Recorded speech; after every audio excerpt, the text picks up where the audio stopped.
Magandang gabi po mga minamahal kong kababayan. Ako'y nais magbigay ng isang statement tungkol sa mga pangyayari sa Senado ngayong gabing ito. Mga 2 oras kalahati ko na minomonitor ang sitwasyon. At nung una kong nabalitaan na naputukan, ay ang una kong tinawagan ay si Sec. John Vic Remulla ng DILG.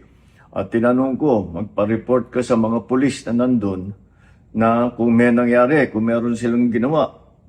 At tapos ang sunod na tawag ko naman ay sa NBI. At tinanong ko sa mga NBI at kay Director Matibag, kayo ba ay pumasok sa Senado? Sabi niya, wala kang instruction. Ang sabi sa akin, wala kang instruction, sir. Kaya ba't namin gagawin yun? Kaya't masasabi ko sa ating mga kababayan, yung nakikita po ninyo na naka-uniforme sa loob, sa mga sa news, ang mga naka-uniforme doon, 2 klase. Yung PNP, police, na naka-duty sa Senado. Nandoon sila para bantayan ng Senado, para mag-crowd control, para mag-secure ang Senado. Yung isa pang may hawak na naka-uniforme ay yung Marines, may Marine Detachment na nandun talaga sa Senado, tiga dun sila. Ang trabaho din nila is secure ang Senado at magbigay ng yung nakikita ninyong honor guard. Yan lang ang sundalo o pulis na nasa loob, tiga doon ang nandun. Yung isa pang nakita ninyong grupo na kasibilyan, at may hawak na mga mahaba, mga usayon, yun naman sa Sergeant at Arms ng Senado. So lahat ng nakikita ninyong naka-uniforme o naka-armado ay nandun, ay tiga doon. Nandun sila talaga, doon sila nagjo-duty. At isa pa ay nais kong maibida sa inyong lahat, wala pong instruction kahit na kanino na hulihin si Senator Bato.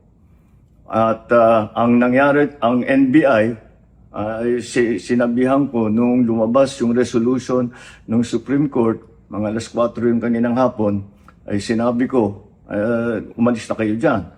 Nag-comply naman sila. Kaya nung kausap ko si Director Matibag, sabi niya walang NBI doon, nandito lahat kami sa opisina.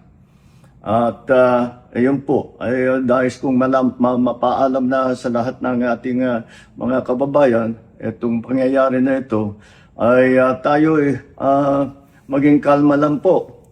Nakausap ko na si Senate President Alan Cayetano at nag-agree kami. We agree that the thing to do now is to tell our people all to calm down. And we will get to the bottom of this. Alamin natin kung sino ang gumawa nitong gulo na ito. Ito ba ay talagang nagka-inkwentro lang? O ito ba ay may kasama sa mga distab? O nagsusimula ng gulo? Kailangan po natin malaman yan. Kaya mag-iimbestiga sabay ang Senado at saka ang PNP tungkol dito.